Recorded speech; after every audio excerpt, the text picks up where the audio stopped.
We now know about function combination, but we overlooked a very critical part.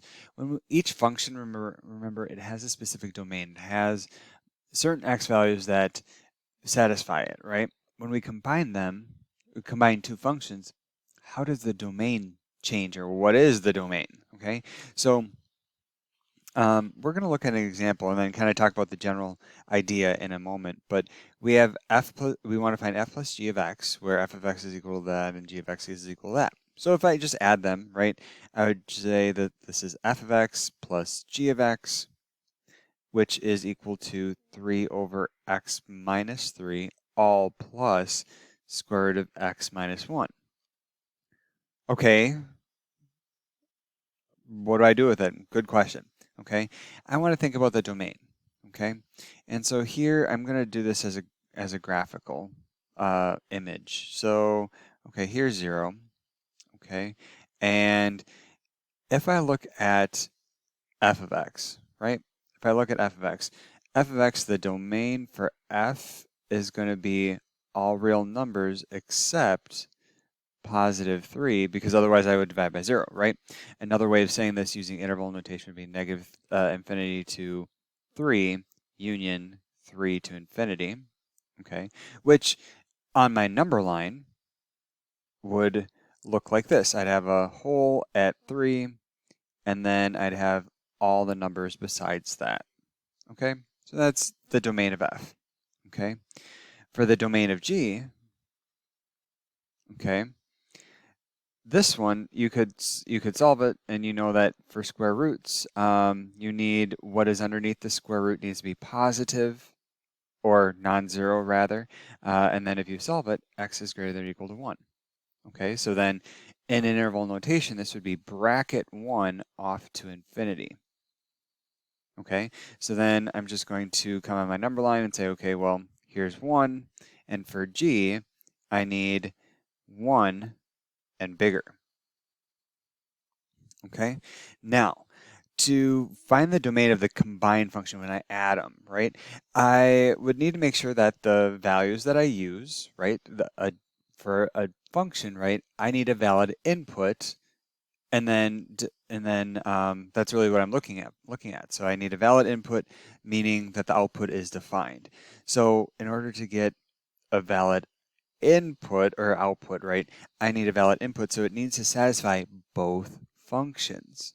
Okay, so what values from my number line here satisfy both functions? Well, it's going to be graphically where they overlap. Okay, not at 3, but everywhere else. Okay, 3, one function has it, the other doesn't, so I'd actually have to break it up. So when I write the domain, um, both functions you can use 1 in, but that's as far left as you can go. You can't go further because, again, there are some values that f has, but g doesn't have them. They have to have the values in common. Okay, so here, the domain would be 1 to 3 union 3 to infinity. Again, both functions have all these values in common. Okay, so then I can use that for the domain. Okay, so to find the domain of a combined function, 1, find the domain of each function, and 2, I'll write out what this means in words, but the domain of the combined function is all values that satisfy, and I'll put this in capitals, both functions. Okay. Mathematically, what we would say is that if we're looking at domain of, f plus or minus g, it actually holds for multiplication as well. Okay. this would equal the domain of F intersected, okay, that's an upside down U, intersected with the domain of G. Intersect means that they're looking for all values that are common to both, okay? And then the only other restriction would be in the case of the quotient, we need to make sure to include anything or exclude anything where the denominator is now 0, okay? So we will see that coming up. So this one we'll have to talk a little bit more about, okay? So I have some functions, okay? We want to find the domain of each, okay? So before we dive in again, the first step was to find the domain of each function. So I want you to pause the video, write the domain out for each one of these functions, and resume the video when you're ready with the domains. Here are the domains, okay? Again, the denominator factors, and so you get 2 and -2 as excluded values. In Q, it's just -2 that you can't have, and then with R, since it's a square root, it's everything that's 2 or larger for the domain. Okay, so then it says consider determine the domain. Okay, so I don't actually need to add, subtract, do whatever operation. I'm just looking for the domain. Okay, so again, the domain for P plus Q is going to be all numbers that satisfy P and Q. If it's easiest to draw this out as a number line, please do.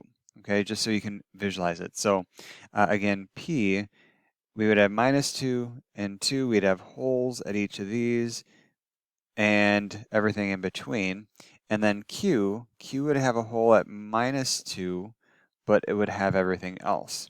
Okay, so then I'm wondering, you know, what values they have in common. Well, it's everything before -2, everything between -2 and 2. Again, I can't include 2 because while the function Q has it, P does not.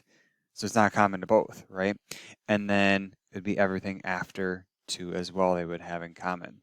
So the domain here is going to be -infinity to -2, union -2 to 2, union 2 to infinity. Okay. Now, could you write this out as, you know, or like double bar R, not plus and -2? Given the instructions, sure. Okay. Most of the time, though, in working with our online systems, it'll want you to do interval notation. So be ready with it. R. Okay, let's do RP. Okay, so again, this one, if you want to write out a number line, you sure can. Okay, again, P, you can't have -2 and 2 holes there. You have everything else but those. And then R, this would look like 2 and everything larger. What do they have in common? Well, certainly not anything but before 2, right? To the left of 2. At 2, one has it, one does not, so they do not share it, but they actually have everything bigger than 2 in common. Okay, so the domain here is going to be 2 parentheses off to infinity. Okay, now P over Q. Okay, same sort of approach. Okay, we can still do. We still have to look at, you know, looking at their domains if we put them together. So we would have, you know, P is all real numbers except 2 and -2. Okay, this is like old hat by now with this function. Oh, and I should make sure it actually doesn't go through those. Okay, so here's P, right? And then Q, we said this was just can't have -2. Okay. But the other thing with the division is that you also have to consider the case when Q is 0. Like Q can't be 0, right? So what would make Q 0? Well, that's x minus 3 over x plus 2 cannot equal 0. Well, let's set it equal to 0, and then we'll just say we're going to take those out. Okay, so then how would this become 0? If x minus 3 was 0, right? 0 would be produced if the numerator was 0, so then x cannot equal 3. So in addition, I'd have to actually have like a third line where I have 3, and then I'd have a hole there, okay? So remember with a quotient, you just can't be divided by 0 as well. That's the additional step you need to take. Okay, so figure out where the denominator function would be 0 and remove that.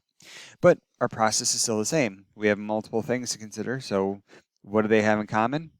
Everything here, everything here, everything in between 2 and 3. They don't all have 3 in common, but they have everything after 3 as well. So the domain here would be negative infinity to negative 2. Oops. Union, negative 2 to 2. Union, 2 to 3. Union, 3 to infinity. Okay, or again, you could say on a quiz or test or whatever, all real numbers except plus or minus 2 and 3, as if the instructions didn't say anything specific. So there we go. Domain of combined functions. Find the values that satisfy both functions. Okay, and in the case where the combined function is a quotient, a division, right? Just make sure you're looking for the case where the denominator could be 0, okay? And remove any of those values as well. Or the denominator functions could be 0, remove those values as well.